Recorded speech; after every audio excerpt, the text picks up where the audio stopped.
Hello everyone, this is KP the Math G at it again. This is the same problem, but it's the last of 4 questions, and these have all been good. So the very first question, if you look at the last video that I just did, the 111th one, you would find that the A part dealt with the intermediate value theorem. Part B dealt with the well, I'm trying to think MVT, okay, and then part C dealt with the fundamental theorem of the calculus, mean value theorem. That's what I was thinking about. My mind, it just gets scrambled sometimes, and I don't know. I just lose thought of what I'm trying to say. I hope you haven't done that yet, because if you're younger than I am, I guess everybody does that once in a while. Okay, let's look at the problem. This is a 2007 free response question number 3. If G inverse is the inverse of G, write an equation for the tangent line to the graph of y is equal to G inverse at x equals 2. So basically what we want is, we're looking at G inverse. Now, you know, G inverse of 2 is 1. And so when you think about where that is, G, I mean, we're not looking at F prime. We're looking at G right here. We're not looking at G prime. We're looking at G right here. Okay?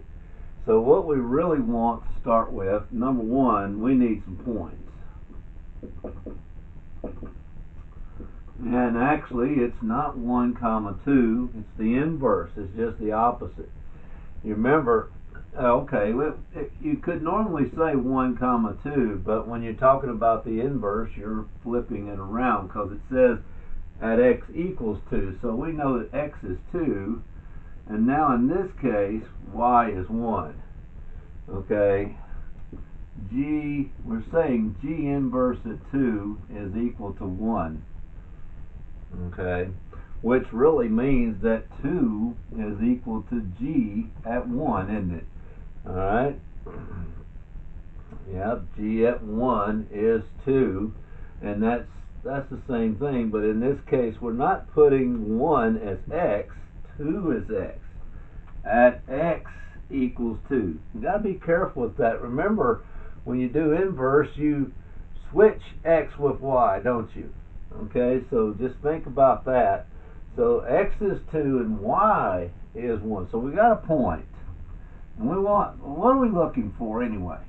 We're looking for the tangent line to some curve. We're looking for a tangent line to a curve, whatever that is, right? It's tangent, okay? And we're looking for that. So now what's left for us to do is find the slope. Well, now, when I think of slope, I think of the derivative of this. Okay? Now, I had to go back. I have to admit, I had to go back to a little bit of prior calculus and look at some derivative of this, of an inverse, and what that really is. But that's where it's going to come from. That's where you're going to have to find the slope of that. So so there is a rule that says that if I take the derivative, all right, if I take the derivative of that's prime, means it's the derivative. Okay, it is 1 over g prime, that's prime, of g inverse at x. That's what that definition of inverse, if you're taking the derivative of that, is g prime, 1 over g prime, times g inverse of x. Well, I know that g inverse of, we're looking at g inverse of 2, alright? So g inverse at 2 is 1. We just discovered that. So this is actually 1 over g prime at 1. Now I know what that is. That's 1 over g prime at 1 right here is 5. So 1/5. When I first did it, I found the 5, but I had to remember it was 1 over that. So yeah, all right, and 1 over that. And don't think for a moment that this is 1 comma 2. You know, I mean, that's a trap. You think, well, I think that's 1 comma 2. Well, it says at x equals 2. So you got to know that. Invert, you have to exchange x with y. So even though it says x is 1, that's the new y. Okay, you have to flip that around. Okay, so you have to remember that. It's not 1 comma 2. Okay, that's what inverse is about. You can't, inverse is not saying 1 comma 2, it's 2 comma 1. Okay, inverse. Alright, that's what you got to remember about that. Now I have the slope. Now I can come up with the now I can come up with the equation. It's easy. Now 3 is the equation.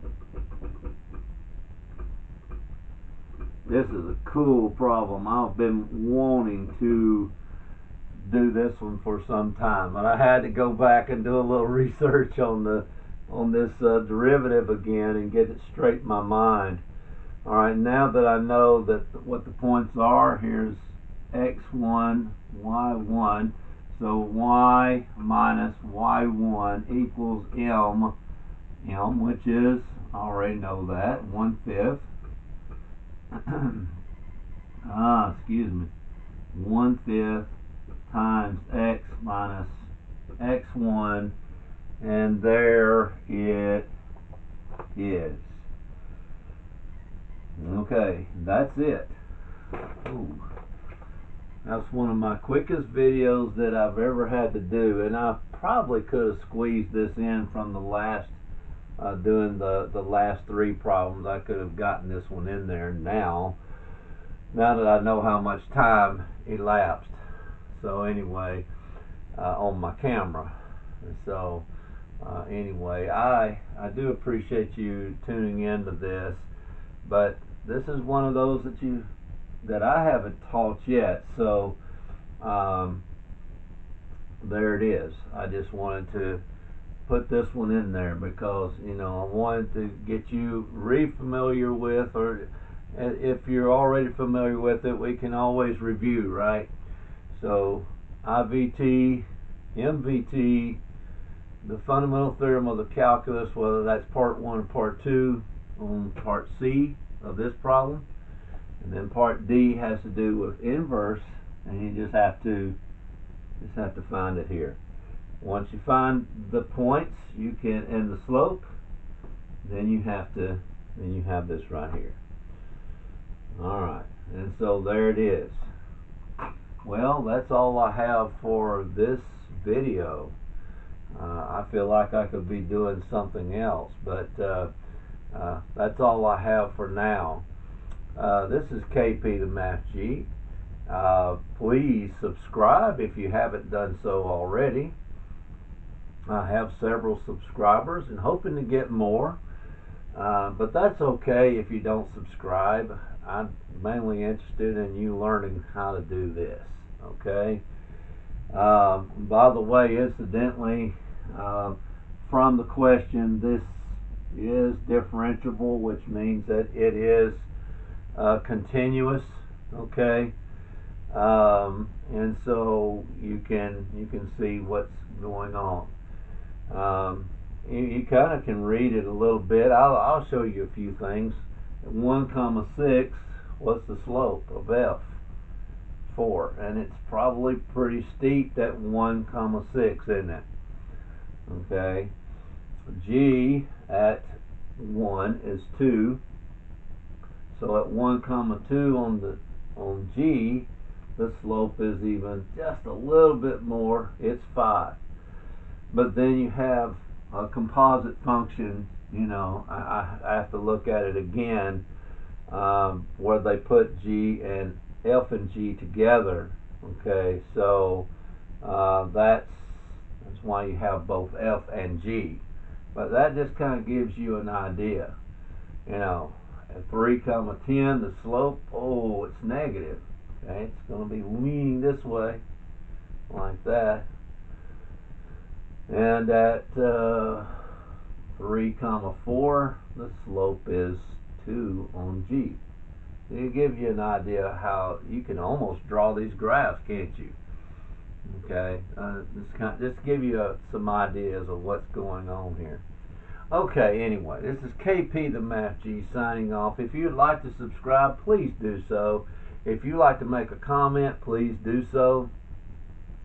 And if you'd like to hit that like button, I have a lot of people doing that. I do. I appreciate that very much. It does, it kind of cheers me up. No, not cheering me up, but it kind of puts a smile on my face, so to speak. And I enjoy doing this. This is the 112th video, all calculus based. So you can look up just about anything that we've covered so far. And from here on out, I'm going to be doing a few other, just looking at, this is 2007. The last videos have been 2006. I got another 2007. I'm going to move on to 2008, 2009, 2010, and so on, and just keep going. I'm thinking what you're going to find, though, is that a lot of these problems, and what I'm finding, these problems are starting to overlap just a little bit. They might have a little different twist to them, but all in all, same type of problems. Okay, anyway, KP the Math G signing off. Have a great day. Let me do that again. Have a great day. Ah, yeah, much better.